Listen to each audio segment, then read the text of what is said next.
for the donation of patrol police vehicles to the 19 municipalities of Pampanga to manifest their unstinting support in the promotion of peace and order and security of our communities in the province of Pampanga.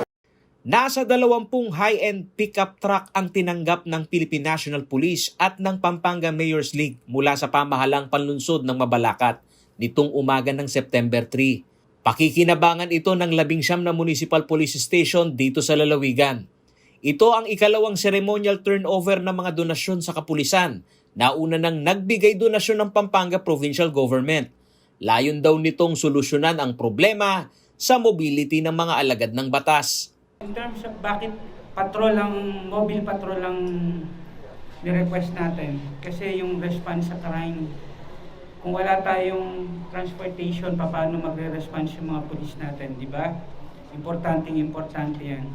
Sangkap daw ng maunlad na komunidad ang pagpapanatili ng kapayapaan. Ang kolaborasyon daw na ito ng PNP at ng mga LGU ay maituturing na good investment. Ayon yan kay Mabalacat City Mayor Crisostomo Garbo. Sa ating pong mga munisipyo.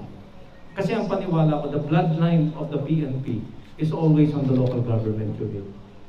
Without the support of the local government unit, mababa ang moral ng mga PNP natin.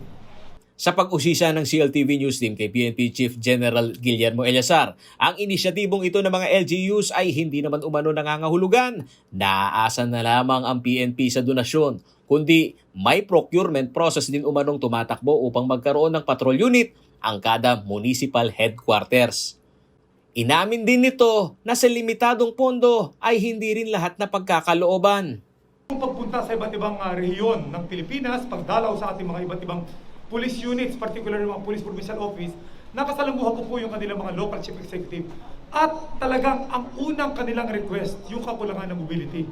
While it is true na ang ating pong national government, through the PNP, tuloy yung procurement, pero hindi po namin kaya mabigyan lahat.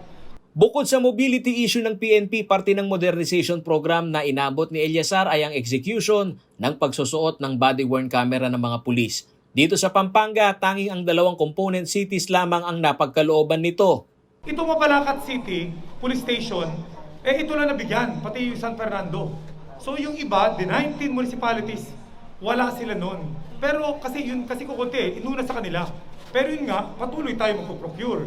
And through the guidelines by the Supreme Court, we are required na in the absence of body-worn camera, ito mga prescribed nito, we can use alternative recording device. So tuloy naman yung dialogue namin sa kanila at eventually, yun ang gusto natin mangyari. 2,696 lamang ang naimbentaryo na body-worn camera ng PNP. Ito'y sa kabila ng umiiral na utos ng Supreme Court na epektibo simula nitong nakalipas na buwan ng Agosto, kailangan o inire-require na sa mga PNP personnel na magsuot ng body-worn camera, partikular na ang mga involved sa execution ng warrant. Dahil sa kakulangan ng supply, apela ng PNP sa mataas na hukuman ay pahintulutan silang gumamit ng alternatibong kamera. Ngunit wala pang tugon dito ang Supreme Court.